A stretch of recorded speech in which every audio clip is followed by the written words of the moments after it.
भीमा नदीकाठच्या शेतकऱ्यांसाठी अतिशय महत्त्वाची बातमी आहे. कारण दौंडची आवक या ठिकाणी वाढायला सुरुवात झाली आहे.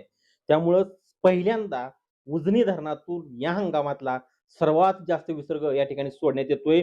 आज सायंकाळी 8 वाजल्यापासून उजनी धरणातून भीमा नदीच्या पात्रामध्ये तब्बल 1,00,000 क्युसेकचा विसर्ग हा भीमा नदीच्या पात्रामध्ये या ठिकाणी सोडण्यात येतोय. त्यामुळे आता भीमा नदीकाठच्या शेतकऱ्यांनी थोडी काळजी घेणं गरजेचं आहे.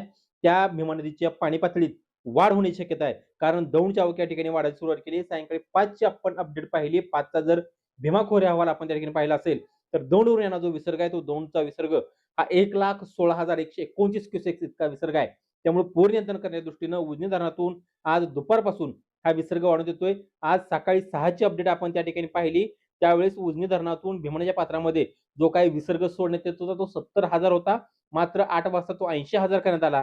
त्यानंतर दुपारी त्यामध्ये वाढ करण्यात येऊन तो 90,000 क्युसेक इतका करण्यात आला. मात्र आज सायंकाळी 4 ऑगस्ट 2026 रोजी सायंकाळी 8 वाजता तोच विसर्ग हा 1,00,000 क्युसेक इतका विसर्ग करण्यात येतोय. त्यामुळे आता भीमा नदी पाणी पातळी वाढणार आहे.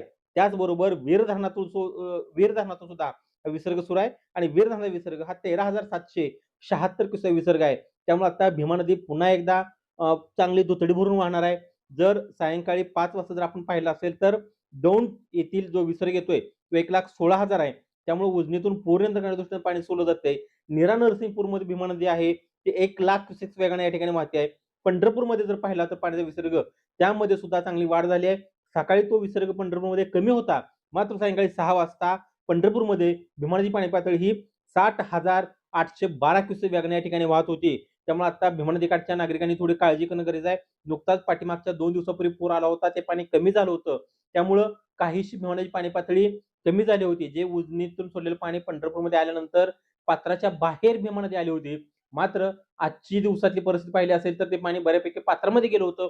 मात्र आता पुन्हा त्यामध्ये या ठिकाणी वाढ होणार आहे. त्यामुळे नदीकाठच्या शेतकऱ्यांनी थोडं काळजी घेणे गरजेचं आहे. कारण उजनी धरण आज सायंकाळी 5 वाजता 99.98% इतकं भरलंय. त्यामुळे पूर नियंत्रण करण्याच्या दृष्टीने उजनी धरणातून आता 8 वाजता 1,00,000 क्युसेक विसर्ग या ठिकाणी सोडण्यात येतोय. जर कदाचित दौंडची आवक वाढली तर तो उजनीचा विसर्ग सुद्धा वाढवण्याची शक्यता आहे. त्याचे अपडेट आम्ही तुम्हाला आपल्या परिवर्तन न्यूजच्या माध्यमातून पोहोचवू. त्यासाठी